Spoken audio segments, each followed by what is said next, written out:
नमस्कार, आप देख रहे हैं DTV भारत और मैं हूं आपके साथ शर्मिला चौहान। महागठबंधन की सरकार बिहार में बन गई है, लेकिन जैसे ही जेडीयू महागठबंधन में शामिल हुई, बीजेपी ने कई गंभीर आरोप नीतीश कुमार पर लगाए। तो वहीं दरभंगा में जेडीयू के नगर अध्यक्ष मोहम्मद इफ्तिखार ने खास बातचीत की है DTV भारत के संवाददाता MH खान से।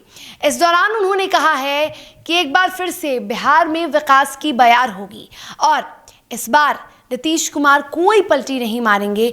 नीतीश कुमार अब महागठबंधन में ही रहेंगे। साथ ही उन्होंने ये भी कहा है कि नीतीश कुमार को हार्दिक शुभकामनाएं और बधाई उन्होंने दी है। क्या कुछ कहा है नीतीश कुमार के महागठबंधन में शामिल होने पर मोहम्मद इफ्तिखार ने, ज़रा इस खास बातचीत में सुनिए। अभी मैं मौजूद हूँ दरभंगा ज़िला के नगर अध्यक्ष अल्पसंख्यक प्रकोष्ठ के मोहम्मद गुलजार साहब के साथ, और लगातार ये जब से ये नगर अध्यक्ष बने हैं काफ़ी लोकप्रिय हैं और लगातार खबर की सुर्खियां बने रहते हैं। बिहार में सरकार सत्ता परिवर्तन हुआ है, लेकिन मुख्यमंत्री का परिवर्तन नहीं हुआ। उसी पार्टी से ये आते भी हैं। इनसे जानने समझने आए हैं कि ये किस तरह से देख रहे हैं इस महागठबंधन की सरकार में, किस प्रकार से अल्पसंख्यक खासकर बात करूँ क्या विकास होगा। सबसे पहले सर आपका स्वागत है। बहुत बहुत शुक्रिया, मेहरबानी। आप सभी भारतवासियों को, खास के जो है सो बिहार वासियों को, नगर वासियों को, हमारे दरभंगा नगर के वासियों को जो है सो 15 अगस्त स्वतंत्रता दिवस की बहुत बहुत सारी हार्दिक शुभकामनाएं और बधाई। बात सर ये है सवाल कि नीतीश कुमार जी जब एनडीए में थे, अब महागठबंधन में आए हैं, तो आप अल्पसंख्यक प्रकोष्ठ के नगर अध्यक्ष हैं। अल्पसंख्यकों का विकास कितना होगा? देखिए, हमारे मुख्यमंत्री श्री नीतीश कुमार जी ने हमेशा अल्पसंख्यकों के लिए काम किया है, पहले भी और आगे भी लगातार करते रहेंगे। कब उन्होंने नहीं काम किया? उन्होंने सभी समुदाय के लिए काम किया है और ख़ास करके अल्पसंख्यक समुदाय के लिए उन्होंने ज़्यादा काम किया है। अल्पसंख्यक समुदाय में जो काम है, कुछ काम गिना सकते हैं आप? जी, उन्होंने बिल्कुल 800 लगभग कब्रिस्तानों की घेराबंदी करवाई है। उसके बाद जो है तो क्या बोलते हैं, मिट्टीकरण हुआ है। जो है अल्पसंख्यक जो है बालिका लोगों का वो स्कूल बना है, जो है तो छात्रावास बना है। और जो है अल्पसंख्यक माइनॉरिटी लोन दिया जाता है, जिसमें लोगों को रोज़गार सृजित करने के लिए वो दिया जाता है 5% ब्याज पे।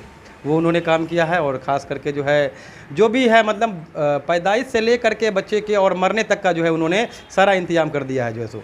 अच्छा, अब महागठबंधन की सरकार आ गई है। अब बीजेपी वाले ये पूछ रहे हैं कि सरकार ज़्यादा दिन चलेगा नहीं, चाचा कब पलटी मार जाएंगे समझ में नहीं आता। तो क्या ये पलटी मारने की जो प्रक्रिया है वो आगे बनी रहेगी या रुकेगी यहाँ पर? नहीं, हमारे नीतीश कुमार जी जो है आने वाले जो 2024 में इलेक्शन होना है, जो क्या बोलते हैं प्रधानमंत्री का, उसके वो जो है विपक्ष की तरफ से प्रधानमंत्री के उम्मीदवार होंगे। और हम लोग की शुभकामना है कि वो जो है प्रधानमंत्री बने अगले देश के। ये हमारा कहना है। ये पलटी मारने वाली बात अब नहीं रही। तो बीजेपी वाले लगातार यही पूछ रहे हैं कि नीतीश कुमार जी की सरकार 2-4 दिन में डगमगा जाएगी। ये बात दूसरी। ये बताइए हमको कि बिहार में जो विकास का कार्य हो रहा था, वो विकास का कार्य सुशासन बाबू की सरकार है और लगातार अपराध बढ़ रही है, इस पर कंट्रोल होगा या फिर जंगल राज की तरफ रिटर्न होगा? क्योंकि आरजेडी को जंगल राज कहा जाता था। नहीं, ऐसा कोई बात नहीं है। जंगल राज नहीं है, ये विकास का राज है। और माननीय मुख्यमंत्री नीतीश कुमार के राज में विकास का कार्य होगा और विकास होगा कि हमेशा निरंतर विकास हमारे मुख्यमंत्री करते रहे हैं। इसमें कोई दिक्कत वाली बात नहीं है। पुलिस प्रशासन, चर्चा चल रही है कि गृह मंत्रालय तेजस्वी जी के हाथ में जाएगा। यदि तेजस्वी जी के हाथ में गृह मंत्रालय चला जाएगा, नीतीश बाबू जो सुशासन बाबू कहलाते हैं वो नहीं रह पाएंगे, तो फिर अपराध नियंत्रण कैसे होगा? अपराध तो बढ़ेगी, क्योंकि लोग कह रहे हैं कि जंगल राज हो जाएगा आरजेडी के हाथ में जाएगा। तो नहीं, वो जो गृह मंत्रालय है हमारे मुख्यमंत्री श्री नीतीश कुमार के हाथ में रहेगा और वही चलाएंगे शासन प्रशासन को बढ़िया ढंग से। इसके लिए जो है हमको लगता है कि आरजेडी हामी भरेगी और जो है गृह मंत्रालय माननीय मुख्यमंत्री के पास रहेगा और मुख्यमंत्री के निगरानी में हमारा प्रदेश बहुत ही जो है सो फूले फलेगा और आगे बढ़ेगा। एक चीज़ ये है कि आपने कहा 24 के प्रधानमंत्री उम्मीदवार हैं यूपीए के तरफ से, तो यदि प्रधानमंत्री के उम्मीदवार है तो 2025 में जो बिहार विधानसभा होगा उसमें भतीजा जो हैं तेजस्वी यादव जी, क्या वो मुख्यमंत्री बनेंगे? देखिए, ये तो शीर्ष नेतृत्व तय करेगा हमारा, जो है सो कि मुख्यमंत्री कौन बनेगा, ये तो भविष्य की बात है। लेकिन हमारे माननीय मुख्यमंत्री नीतीश कुमार अगले जो है 2024 के प्रधानमंत्री के दावेदार हैं, प्रबल दावेदार हैं। तो फिर जेडीयू में कोई ऐसा चेहरा तो नहीं दिख रहा जो मुख्यमंत्री हो? यदि नहीं, तेजस्वी यादव भी उभरता हुआ मुख्यमंत्री बनेंगे। तो समय की बात है सर, वो तो चर्चा हो जाएगी उस पे, जो है हमारे जो वरिष्ठ नेतागण हैं उस पे जो है तो राय लेंगे कि किनको मुख्यमंत्री बनाया जाए, तो देखा जाएगा 2025 में जो है सो वो। कुछ समझ में आता है कि अचानक जब भी नीतीश कुमार जी साइलेंट होते हैं बड़ा एक्शन होता है। इस बार भी प्रधानमंत्री आए, अमित शाह, मुख्यमंत्री जी साइलेंट थे, और ये जो बदलाव परिवर्तन हुआ सत्ता का क्यों हुआ और इसकी मजबूरी क्यों ऐसी आई कि आरजेडी का दामन थामना पड़ा? देखिए, भारतीय जनता पार्टी जो है वो अपने सहयोगी दल को हमेशा दीमक की तरह खाती है और खाते खाते बिल्कुल ख़त्म कर देती है। वही फार्मूला यहाँ बिहार में लगाने की इनकी कोशिश थी, और इसको समय रहते माननीय नीतीश कुमार जी भांप गए और जान गए, और उससे जो है वो बचने के लिए जो है माननीय नीतीश कुमार जी ने अपना ये काम किया है। उन्होंने जो है सो, हमारे नीतीश कुमार जी बता रहे थे कि विधायक जी को 6-6 करोड़ रुपया दे करके खरीदने की बात चल रही थी। ये सब मामला, ये वीडियो एविडेंस है जो है सो माननीय नीतीश कुमार के पास, जो है सो क्या बोलते हैं, तो पूरा पार्टी को ख़त्म करने की कोशिश थी, इसीलिए माननीय नीतीश कुमार जी ने उनका जो है सो साथ छोड़ा है।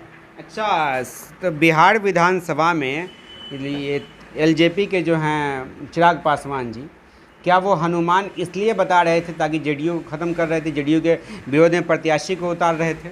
हाँ बिल्कुल, वो तो क्या बोलते हैं कि बीजेपी के इशारे पर ही सारा काम उन्होंने किया है। वो कहते थे भी कि बीजेपी के जो है हनुमान हैं, और वो उन्होंने हनुमान वाला काम किया। हमारे सीट पर हमारे जो है क्या बोले प्रत्याशी को हराने का काम किया जो है सो इन्होंने। जेडीयू की जो पार्टी थी उसमें आग लगाने का काम कर रहे थे। जी जी जी, उसको बहुत नुकसान पहुंचाने का काम किया है जो इन्होंने जो है सो क्या बोलते हैं कि चिराग पासवान ने। लोग ये भी बोल रहे हैं, बीजेपी के नेता बोल रहे हैं, नीतीश कुमार जी में ताकत है तो अकेले लड़के दिखाइए, बिहार विधानसभा 1 सीट नहीं आएगी, लोकसभा में लड़े 2 सीट आया, तो इसमें आप लोग चैलेंज एक्सेप्ट करेंगे या फिर छोड़ देंगे ऐसे? देखिए, ये तो मैं कहता हूँ कि बीजेपी में अगर हिम्मत है तो वो अकेले बिहार विधानसभा का चुनाव लड़के देखे। वो तो कहती है, कहने को कुछ भी कोई कह देता है, लेकिन खुद से अकेले लड़के देखे पहले, तो पता लग जाएगा कितनी सीटें आती हैं। मोदी जी का क्रेज तो बढ़ ही रहा है फिर। तो कहने की सर, कहने सुनने की तो बहुत सारी बातें होती है ना, ज़मीनी हकीकत से रूबरू नहीं ना है। ये जो अभी एक उदाहरण दिया है बिहार, ये उदाहरण अब पूरे देश में होगा या फिर यहीं पर रुक जाएगा? क्योंकि बिहार से ही महात्मा गांधी सत्याग्रह आंदोलन शुरू किया था, तो ये लहर आप पूरे देश में होगी या बिहार में ही थम जाएगी? नहीं, ये लहर पूरे देश में जाएगी, और जो है सांप्रदायिक शक्ति से लड़ने के लिए सारी जो विपक्षी पार्टी है बिल्कुल एक होंगे। और देखिएगा 2024 आते आते पूरा विपक्ष एकजुट होगा, और सब एकजुट होकर के जो है सो क्या बोले कि जो है सो माननीय जो है सो नीतीश कुमार जी को प्रधानमंत्री बनाने का काम करेंगे।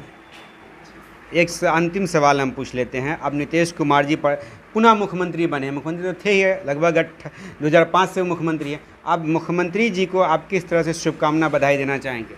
मैं उसको अपने बिहार वासियों की तरफ से, खास के दरभंगा नगर वासियों की तरफ से, मुख्यमंत्री 8वीं बार शपथ लेने के बाद मुख्यमंत्री बनने के लिए उपलक्ष्य में मैं बहुत सारी शुभकामनाएं और ढेर सारी बधाई उनको देना चाहता हूँ। मिलने उलने का भी कार्यक्रम है क्या? मैं प्रोग्राम एक बना रहा हूँ कि उनसे समय मांग के मिला जाए और जाकर के उनसे मैं मुलाकात करके और उनको बधाई दे सकूँ।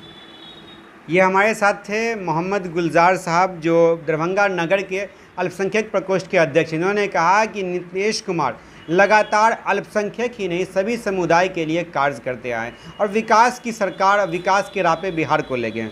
दूसरी बात, इन्होंने कहा कि वो मुख्यमंत्री नहीं, अगली जो 24 चुनाव है 2024 प्रधानमंत्री के दावेदार हैं। अब देखने वाली बात ये होती है कि 2024 में जब लोकसभा चुनाव होगा तो यूपीए सभी विपक्षी दलों को एक करने में सफल होती है और नीतीश कुमार जी उस समय प्रधानमंत्री के दावेदार होते हैं यानी। लेकिन क्षण करके एक बात यही आती है, लंबी पारी मुख्यमंत्री का खेलने वाले नीतीश कुमार जी एक उम्मीदवारी के रूप में इन सटीक निशाना बैठ रहा है। अब दरभंगा से DTV भारत के लिए दीजिए हमें इजाजत।